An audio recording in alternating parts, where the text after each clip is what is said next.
Boa noite, queridos. Eu vou falar umas coisas no começo aqui que depois eu gostaria que não fosse divulgado, viu, pastor? Que eu quero trazer umas notícias muito agradáveis que está acontecendo no Irã.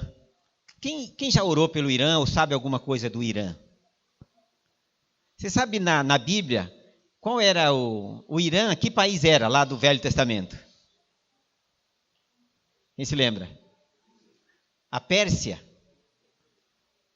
O Irã de hoje era a Pérsia. E a Pérsia, quem esteve lá na Pérsia? Vocês são bons de Bíblia aqui, né? Eu sei. Quem esteve na Pérsia? Rainha Esther. Quem mais? Neemias. Neemias esteve na Pérsia, que é o Irã hoje. Vários outros personagens da Bíblia, não? A Pérsia, então, é um país com bastante importância na Bíblia, com bastante importância. E essa Pérsia, antiga Pérsia, que é o Irã hoje, passou por uma revolução islâmica em 1984.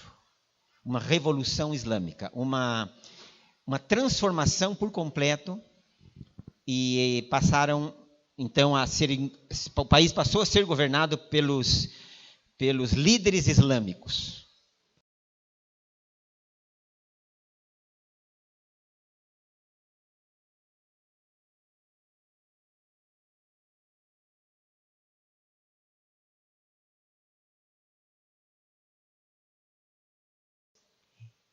E, queridos, Deus está preparando a sua igreja. E eu gosto muito dos meios de comunicação, sabe por quê? Eu sou daqui, eu sou discípulo do pastor Gustavo. Aqui várias pessoas conheceram o pastor Gustavo, né? Eu sou discípulo do pastor Gustavo. E eu me encontrei com o pastor Gustavo, sabe como? Eu estava a cavalo e ele estava de teco-teco. E a gente se encontrou. Ele desceu numa fazenda para fazer um culto, para evangelizar, e eu cheguei, vi aquele aviãozinho lá, era um missionário pregando, e o evangelho estava chegando na nossa casa, pelo rádio naquele tempo, na fronteira da Bolívia. A gente ouvia a Rádio Transmundial de Bonaire, HCJB, a Voz dos Andes. Eu ouvia em espanhol, ouvia em português, e em guarani, ouvia em vários idiomas, mas eram pregadores, queridos, que pregava a palavra, fazia o discipulado à distância, ensinando a Bíblia. E a minha mãe, sabe como a minha mãe se converteu? Se não der tempo para pregar, hoje eu volto outra vez, viu? A minha mãe se converteu, sabe como? Quando eu nasci na cidade de Bonito, por isso bonito assim, como eu sou, viu? Lá no Mato Grosso do Sul. Quando eu nasci, o meu pai comprou uma Bíblia. E essa Bíblia ficou guardada muitos anos, porque eles diziam, não pode ler, porque isso aí se ler fica louco. Realmente ficaram todo mundo louco por Jesus, depois que eles começaram a ler. E aí, mas de vez em quando o meu irmão mais velho pegava para ler, ou a minha mãe e o meu pai, que lia aquela Bíblia. E quando nós mudamos, eu com 14 anos acompanhei o meu pai, e viemos morar na fronteira da Bolívia, desbravar uma selva, lá uns matos em afluentes lá do rio Guaporé. E aí, uma família do exército um sargento começou a falar de Jesus para a nossa família. E aí a minha mãe, numa madrugada, ouvindo a Rádio Transmundial de Bonaire, 4 horas da manhã, meu pai dormindo, e ela ouvindo o rádio, um radinho de pilha, e o pregador lá do outro lado, na ilha de Bonaire. E ele disse, olha, onde você estiver, se você quiser render a sua vida a Jesus e tê-lo como Senhor e Salvador da sua vida, você pode ajoelhar aí do lado da sua cama e receber, e eu vou fazer uma oração. Fez aquela oração simples, à distância. Mas sabe o que aconteceu? 6 horas da manhã. 6 horas da manhã, quando nós levantamos, minha mãe era outra mulher. Estava transformada pelo poder do Evangelho. e já começou a falar de Jesus para os filhos, para todo mundo que chegava em casa, e aí houve uma mudança radical. E nós estávamos morando na entrada da selva, assim, onde as pessoas estavam entrando para abrir propriedades, tomar posse de terra, dava muita malária, era muito problemático, mas nós tínhamos conhecido Jesus, então a vida tinha transformado completamente. E aí foi exatamente nesse momento que eu faço uma viagem a cavalo, uma pequena viagem a cavalo de 100 quilômetros, e 120 na verdade, e encontro no meio do caminho o pastor Gustavo com o aviãozinho dele pregando o evangelho, e eu falei para ele, olha, tem um pessoal se convertendo lá, num tal lugar assim, e ele falou, quem que está dando assistência? Eu falei, não tem ninguém, lá tem o Espírito Santo que está dando assistência para a gente, a Bíblia que a gente já tem, né? Mas não tem ninguém para nos ensinar. E ele falou, então eu vou lá. Ele falou, como que eu chego lá? Eu falei, vai de avião até tal lugar, lá eles te emprestam um burro, e daí você anda mais 30 quilômetros, né, no burro e chega lá. Ele falou, eu vou. E ele ia mesmo, ele ia a pé, de burro, na canoa. O pastor Gustavo enfrentava qualquer coisa pelas almas. E ele foi, e ele começou então a nos ensinar. E era tão bom, que a gente lia a Bíblia lá. A primeira vez que eu li a Bíblia, de capa a capa, eu li com uma lamparina querosene. Não tínhamos luz, e eu trabalhava bastante durante o dia, não tinha tempo para ler, a não ser domingo durante o dia. Todos os dias trabalhava, então eu lia à noite com lamparina. Mas lia, e depois o meu irmão também se converteu, o Pedro, que nós trabalhamos juntos, e ele se converteu no Rio de Janeiro e veio reconciliar com a família, e nós estudávamos a Bíblia juntos, e conversávamos, e estudávamos, e plantávamos arroz, milho, derrubava mato, e conversávamos, e à noite sonhava. Sabe com o quê? Com a Bíblia. Conversava, até dormindo, sobre a Bíblia. Minha mãe falou, vocês estavam falando sobre tal assunto, sobre o profeta não sei quanto, nós estávamos dormindo, mas vivendo a palavra, comendo a palavra, a gente lia tudo que aparecia, coleção de livros do Pentateuco, lia dicionário, lia qualquer coisa que não tinha o que ler, não tinha internet, não tinha nada, né? Fosse hoje, meu querido, eu ia ser um grande pregador, mas inclusive esse púlpito aqui é só para grande pregador, viu? Queridos, foi assim que começou, lá no meio do mato. Um Deus que é verdadeiro. Eu me lembro que dava malária, mas todo mundo, eu tive muitas malárias, todo mundo tinha malária. E um dia minha mãe, minha mãe é daquelas que aprendeu a ler no Mato Grosso do Sul, ela é filha de gaúchos, e o pai dela não pôs ela na escola. Algumas das irmãs foram para a escola e ela não foi. Então ela aprendeu a ler, lendo almanaque de pensamento e escrever em folha de bananeira com pena de galinha. Virava a folha da bananeira e escrevia no avesso da folha da bananeira com a pena de galinha. E ela passou a ler a Bíblia e se tornou uma mulher de fé. Lia a Bíblia. E um dia, lendo a Bíblia, dava muita doença onde a gente estava, né? Muita malária, e ela lendo o Velho Testamento, e uma promessa, eu abençoarei o teu campo, a tua semente, a tua água, eu afastarei a praga do teu lar. Minha mãe falou assim para a gente, vamos orar que Deus vai afastar a malária da nossa casa. Ixi, eu pensei, vamos orar, o mosquito vai morrer tudo. Esse pernilongo aí, né, que transmite malária. Não, pensei logo, né? Aí oramos. Os mosquitos não morreram, o pernilongo não morreu, não. Falei, vamos ver o que vai acontecer. Sabe o que aconteceu? Ninguém mais da nossa família tinha malária, mas os vizinhos tudo tinha malária. Aí eles vinham perguntar, por que não dá malária aqui? Vocês querem saber mesmo? Porque agora Jesus reina aqui.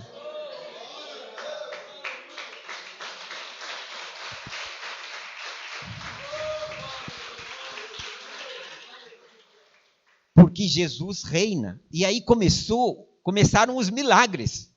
Aconteceu os milagres ali no meio do mato. O pastor Gustavo começou a ir de vez em quando, mas como ele tinha um trabalho muito vasto, ele ficava meses ou meio ano sem chegar lá. Quando, de repente, o aviãozinho dele passava, avisava, ele descia em algum lugar. Depois, o meu cunhado tinha uma caminhonete Willy, aquelas que andavam em qualquer barro mesmo, buscava ele ficava 3 dias, a gente ficava em volta dele, 3 dias. Não trabalhava não, queria escutar, queria ouvir, queria fazer pergunta. E aí eu me lembro perfeitamente, um dia, nós reunimos um grupinho pequeno, de umas 14, 15 pessoas.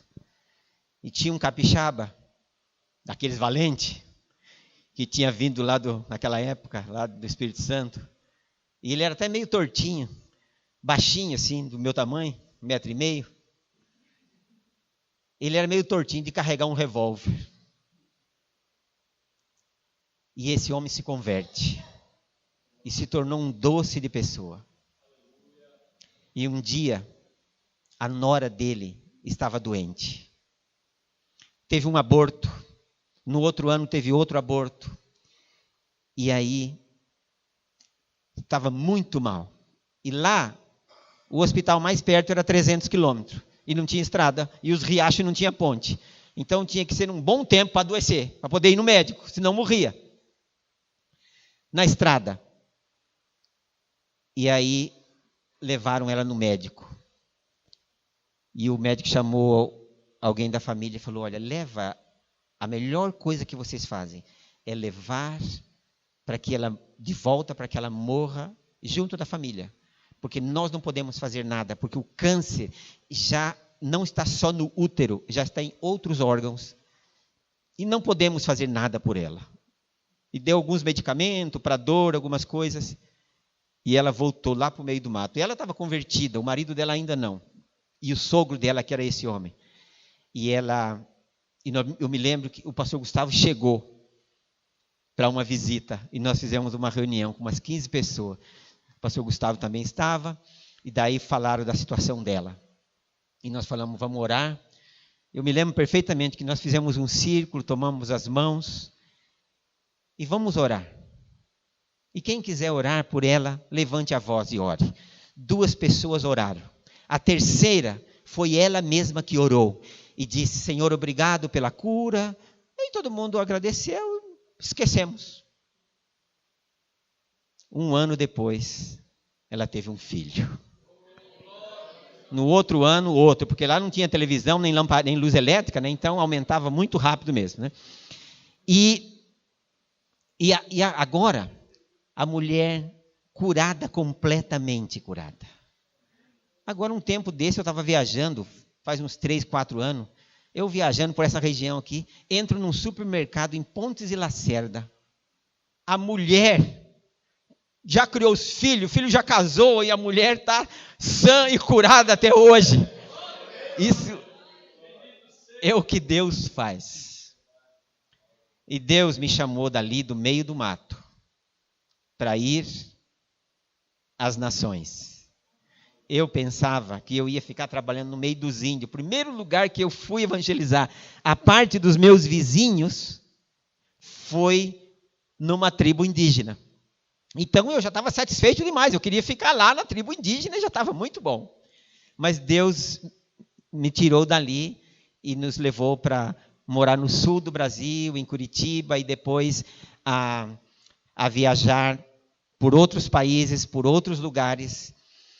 E hoje nós estamos trabalhando em vários países, também continentes, né? Estamos atuando também na Europa, na África e aqui na América do Sul. Há 2 semanas eu cheguei da Cordilheira dos Andes, não só da Cordilheira, mas atravessei toda a Cordilheira e fui na Amazônia peruana. E é maravilhoso o que Deus está fazendo lá. Os índios, os axanincas ou axânicas, como quer que pronuncie de cada lugar, estão se convertendo, mas não só se convertendo, eles estão preocupados com os demais indígenas da Amazônia e estão fazendo missões para alcançar as outras tribos. E era fantástico. Uma vez eu estive numa conferência com eles, e sabe como que era? Lá no meio do mato mesmo. Peguei o avião até Lima, 8 horas de ônibus, 8 horas de van e 4 horas de Hilux no meio da selva. E lá estavam reunidos quechuas e axanincas. E daí me falaram, é uma conferência missionária. Eu falei, meu Deus, é o que mais eu gosto de fazer. Fiquei 4 dias lá ministrando para eles no meio da selva. Daí eles tiravam ofertas missionárias. E eu, claro, eram muito pobres. E eu via que no final de cada oferta era assim, R$15, mais ou menos, né? R$20. Aí eu fiquei preocupado, eu falei, escuta, para que é esse dinheiro? Quem que vai ser enviado com esse dinheiro? Porque era muito pouco, né? Aí ele falou, não, isso daí é para comprar comida, porque alguns vão de canoa, outros vão a pé, outros vão de moto no meio da selva, onde tiver caminho. É para comprar um pouco de pão, algumas coisas, para eles entrarem. Uns vão comprar um pouquinho de gasolina. Queridos, que maravilha. Jesus está voltando, viu? O evangelho agora pode chegar rapidamente em todos os continentes. Pode chegar muito rápido. Temos os meios de comunicação, temos facilidade, temos muitos meios para comunicar a palavra e também muita facilidade para viajar. Hoje você pode, em poucas horas, estar em outro continente, o que não se podia antes, quando o pastor Gustavo veio para o Brasil de navio, vários dias de navio, e vir de São Paulo naquela época, onde ele morou em Vila Bela, era uma grande luta, era uma viagem imensa. Hoje, com poucas horas de voo, estamos aqui, com 3 horas de voo, 3 e pouca, já está de São Paulo a Vilhena. Então, tem muita facilidade. Com mais algumas horas de canoa, de barco, a gente chega nos lugares por aí isolados, né? Queridos, então, eu estou trabalhando também na Guiné-Bissau. Se você é daqueles que ora por missões, ore pelo Irã, ore pela Guiné-Bissau. Eu estava lendo hoje, teve um dos reis que ofereceu o próprio filho, lembra? Ofereceu o próprio filho em sacrifício. Reis de Israel. Problema muito sério. Sabe o que está acontecendo hoje na Guiné-Bissau? O presidente da Guiné-Bissau é de uma etnia, acho que Balanta ou Fula, não me lembro agora exatamente, que dela tem muitas etnias, muitos idiomas. E eu estava andando na Guiné-Bissau o ano passado. De repente vimos uma caravana, batedores da polícia e tudo. E aí o guineense que estava comigo falou, é a caravana do presidente. Ele está indo para o povoado dele, para a tabanca dele, oferecer sacrifícios. E ele disse, e eles oferecem crianças em sacrifício a Satanás. Então, queridos, como a Bíblia diz, as trevas cobrem os povos, e a escuridão cobre as nações. Mas já raiou a luz, amém? Já raiou a luz. Jesus já veio e nós vamos anunciar que a luz já veio. Amém? Meu problema é que eu gosto de pregar em vigília. Mas eu quero ler uns versículos em 2 Pedro 1. Vou fazer a introdução aqui. Depois eu venho terminar. 2 Pedro 1.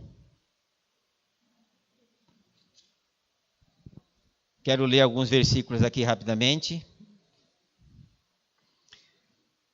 2 Pedro 1, a partir do 3. Visto como pelo seu divino poder nos tem sido doada todas as coisas que conduzem à vida e à piedade, pelo conhecimento completo daquele que nos chamou para a sua própria glória e virtude, pelas quais nos têm sido doadas as suas preciosas e muito grandes promessas, para que por elas vos torneis coparticipantes da natureza divina, livrando-vos da corrupção das paixões que há no mundo. Por isso mesmo, vós, reunindo toda a vossa diligência, vamos prestar atenção nessa parte aqui, associai com a vossa fé a virtude, com a virtude o conhecimento, com o conhecimento o domínio próprio, com o domínio próprio a perseverança, com a perseverança a piedade, com a piedade a fraternidade ou o amor fraterno e com a fraternidade o amor, que é o amor ágape.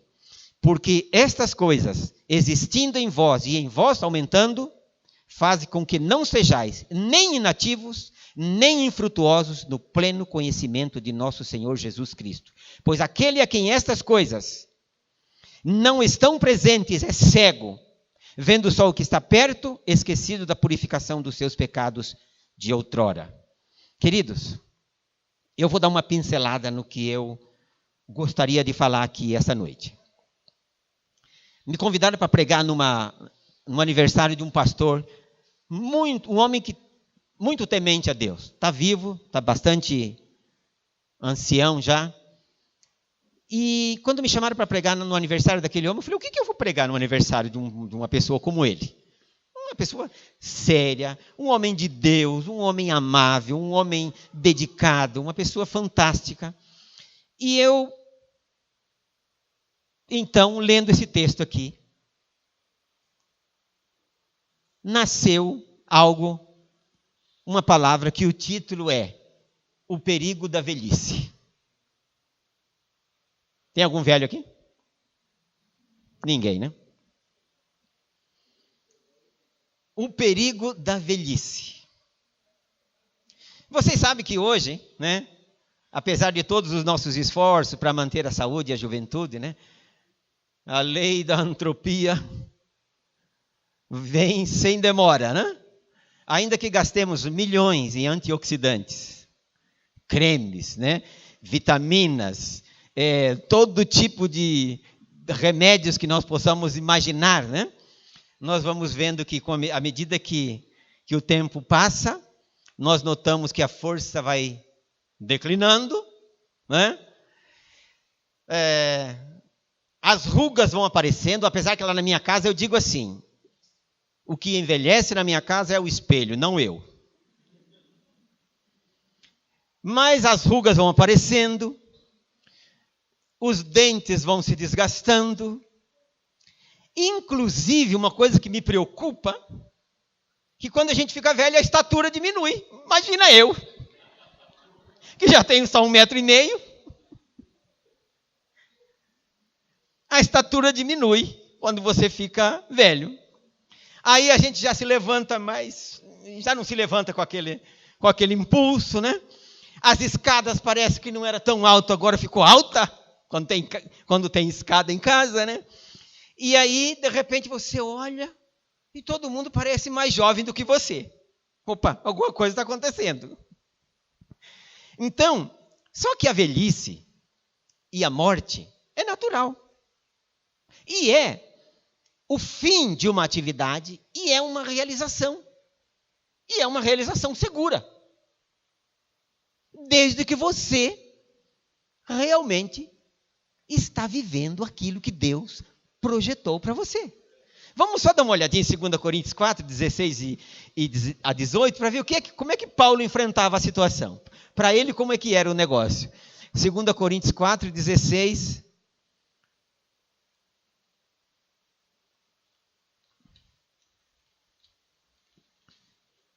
Diz assim: por isso, não desanimamos. Pelo contrário, mesmo que o nosso homem exterior, mesmo que o homem exterior se corrompa, se envelhece, aparecem as rugas, todas essas coisas, contudo, o nosso homem interior se renova de dia em dia.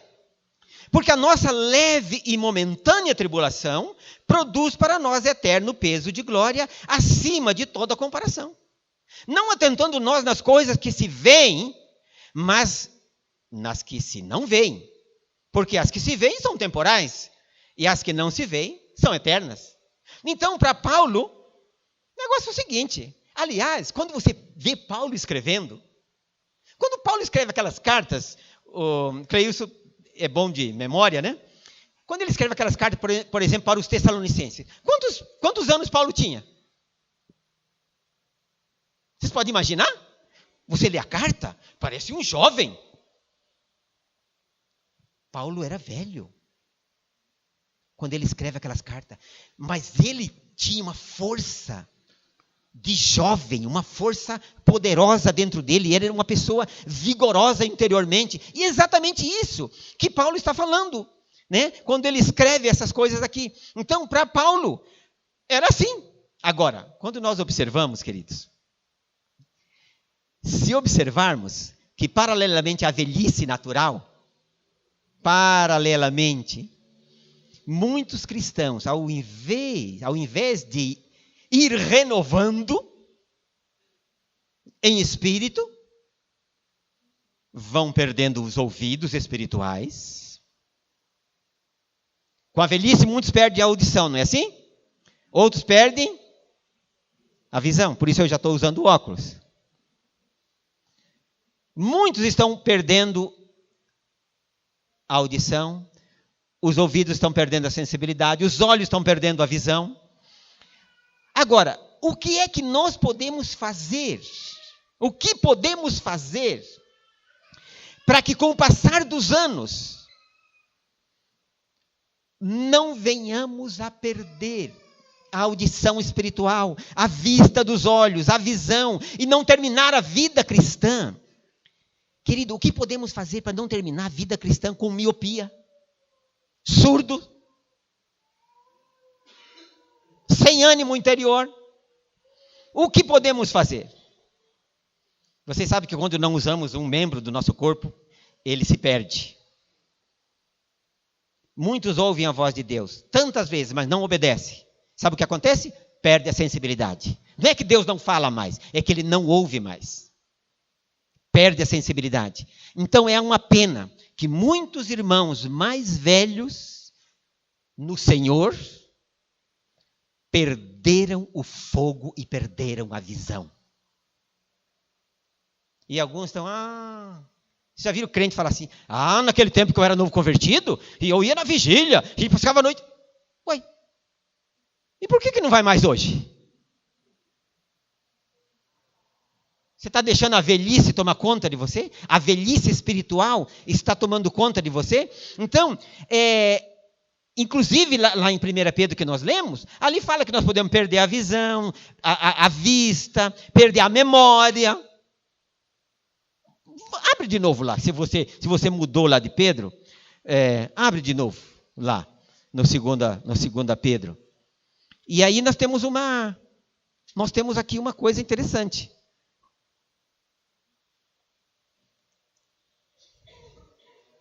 Veja só o versículo 9. Pois aquele a quem estas coisas não estão presentes é cego, vendo só o que está perto, esquecido da purificação dos seus pecados. Veja só, a velhice também traz esquecimento, né? Aqui está. Gente com esquecimento espiritual. Esqueceu da purificação dos seus pecados de outrora.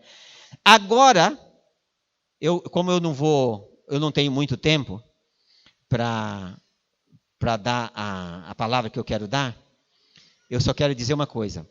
A fraqueza de memória, a perda da visão, da audição, o desgaste do corpo, o cansaço do intelecto, todas essas coisas acontecem progressivamente no corpo natural. Não deveria acontecer no homem espiritual ou no homem interior. Amém? Não deveria acontecer, né? Agora, por que acontece? Porque nós somos endurecidos de coração, somos endurecidos. Então eu quero dar uma receita contra a velhice. Vou dar uma receita. Quem sabe fazer bolo aqui? Todo mundo sabe, né? Até deve ter alguns homens aí que é bom de fazer bolo, né? Bom de cozinha, né? Vamos no versículo 5. Por isso mesmo, vós, reunindo toda a vossa diligência, associai com a vossa, o quê? Fé. Vamos partir da fé. Quando nós vamos fazer um bolo, uma torta, um pão, qual é o ingrediente principal? A farinha, tá bom. A fé é a farinha. Você tem fé, meu irmão? Tem? Quando o seu filho adoece, a primeira coisa que você faz é orar, ou a primeira coisa que você faz é correr para o pronto-socorro?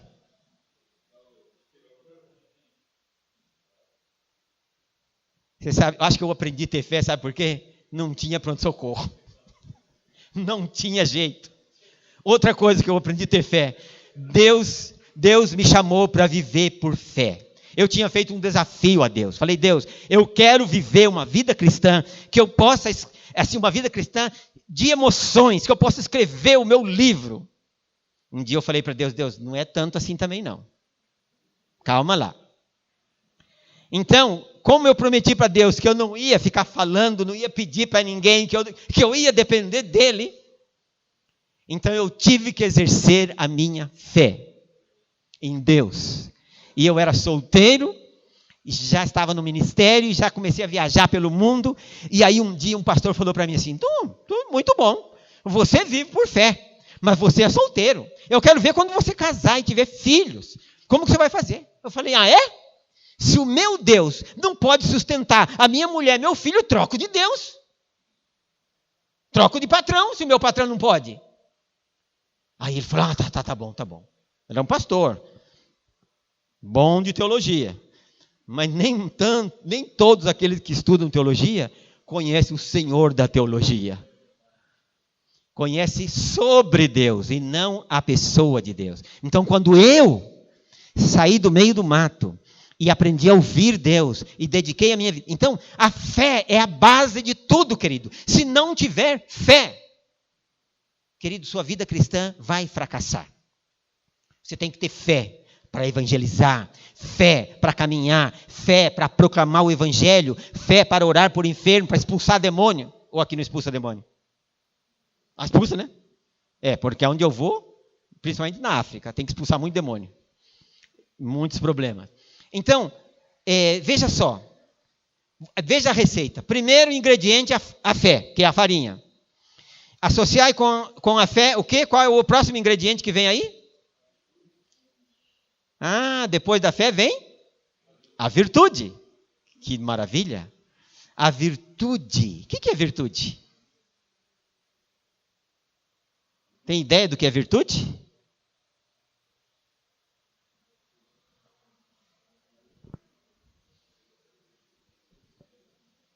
Porque nós, muitas vezes, queridos, estamos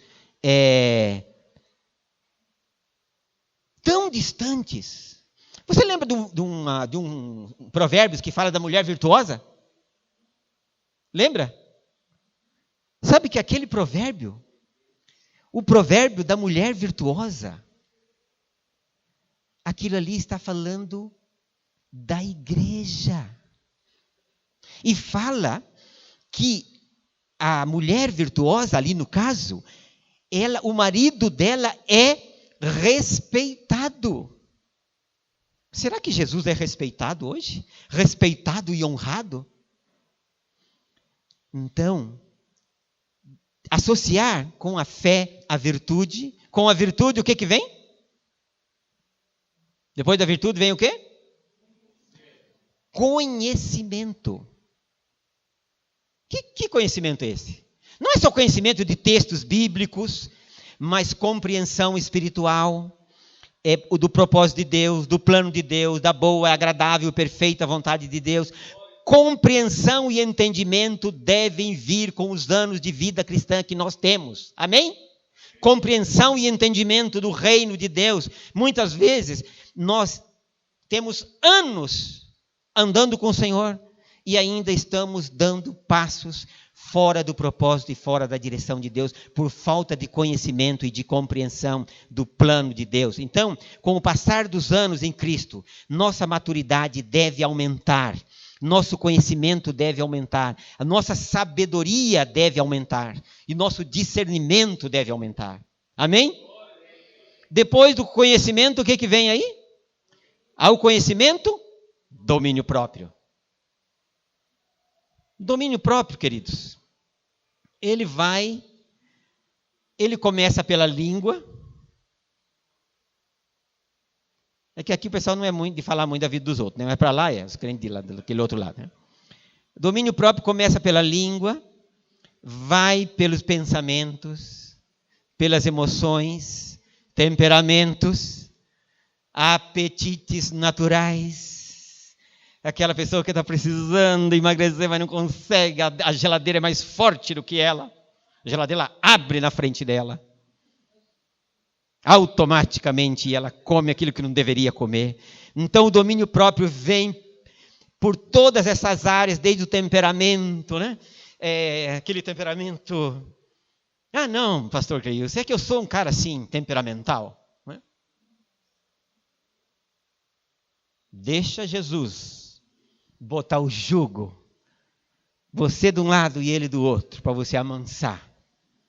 Sabe da história do índio aqui dos Nambiquara, né? O Américo. O Américo é um índio que tomou uma decisão por Jesus. Ele é um cacique alto, forte. E ele estava dando o testemunho dele um dia. Américo antes, muito mal. Ele fala mal português. Matar madeireiro, matar garimpeiro. Agora Jesus entrar no coração. Agora Américo pega madeireiro, garimpeiro, bate, manda, vai embora.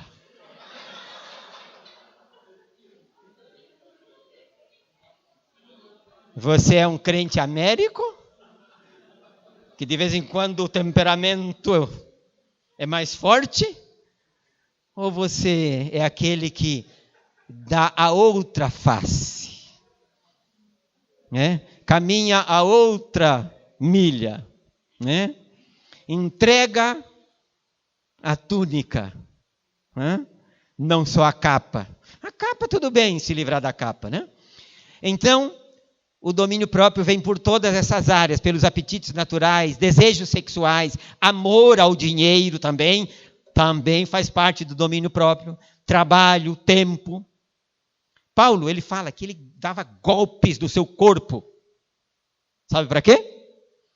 Ele disse para que depois de ter pregado a outros não viesse a ser desqualificado. Como que nós estamos? Seguimos a receita, outro ingrediente aí da receita. Perseverança. Está aí, tudo aí. Perseverança. Queridos, você é daquele crente que começou já a ler a Bíblia não sei quantas vezes e nunca terminou? Não, acho que aqui não tem esse tipo não, né? Isso é só lá para o nosso lado do Mato Grosso, para São Paulo, para aquelas bandas lá. Crente que começa a ler a Bíblia e nunca termina. Você sabe que o que eu já vi nos meus anos de ministério e de andança? Eu já vi pregador falar de um versículo que não existe na Bíblia. Você já pensou? Você imagina isso? Não, pior do que isso, não foi só isso. Porque era um encontro grande, onde estavam consagrando algumas pessoas ao ministério, separando para o ministério. E o som, aquele dia, estava muito ruim. E veja só, que um cara teve uma visão. Depois que tinha 2 anjos sentados na caixa de som. Eu falei, mas eu já sei de onde que veio esses anjos. Veio do mesmo lugar que veio aqueles versículos. Na mesma reunião, tinha anjo na caixa de som e tinha versículo que não era da Bíblia. Você já imaginou isso? É claro que se o anjo estava tapando o som lá, o som estava horrível. Mas era anjo de outra categoria, viu? Não era aqueles ali que a gente conhece ou que a gente gostaria de ter a presença deles conosco. Então, falta de ler. E quanta gente, queridos, nós precisamos conhecer. Está cheio de engano e de mentira. Aí, liga o rádio, tem evangelho não vou dar nem uns nomes aqui, viu? Evangelho tudo quanto é jeito aí. Joio sendo semeado, joio sendo semeado todos os dias na televisão, no rádio, livros, movimentos. Termina um movimento, entra outro movimento. Pensa que as pessoas querem. Olha, eu não sei como vocês são aqui, mas as pessoas não querem ficar numa igreja, num grupo pequeno, onde se prega a palavra. Nós queremos um grupo grande, onde tem um culto. Coach.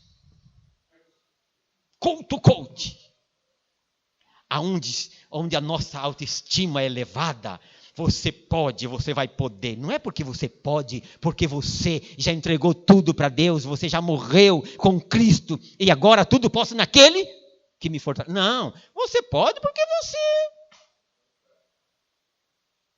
Então está cheio de engano, está cheio de evangelho mentiroso. Às vezes eu estou vendo na televisão um pregador pregando, ele está bonitinho pregando, de repente você vê o desvio, e você sabe que nota falsa de dinheiro é muito parecida com a verdadeira. E para conhecer uma nota falsa, como que se faz?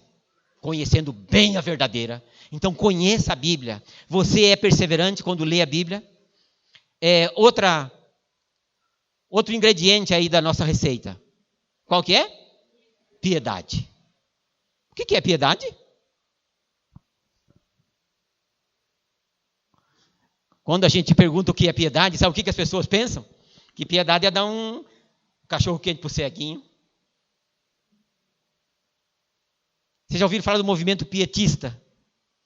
Piedade é devoção a Deus. Piedade é quando você resiste à indolência, o sono, o declínio, quando você dedica a sua vida a Deus. Isso é piedade. Então, e a tendência nossa, muitas vezes, querido, é esse mundo é opressor. Vocês lembram que Jesus, no momento realmente mais importante de cumprir a vontade do Pai, os discípulos foram tomados de um sono terrível, de uma indolência, de uma coisa terrível. E Jesus falou, vocês não conseguem vigiar comigo 1 hora?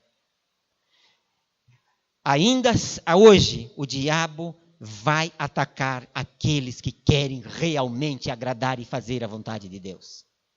E nós precisamos acordar para isso. E não vou falar, mas vou citar mais 2 ingredientes da nossa receita. O amor fraternal. Querido, dentro da igreja, nós temos decepções. Porque nós estamos vivendo com pessoas que têm problema. Nós temos problema. Eu tenho problema, você também. Então, existem desilusões. Nós, às vezes, ferimos as pessoas. O amor se esfria, né?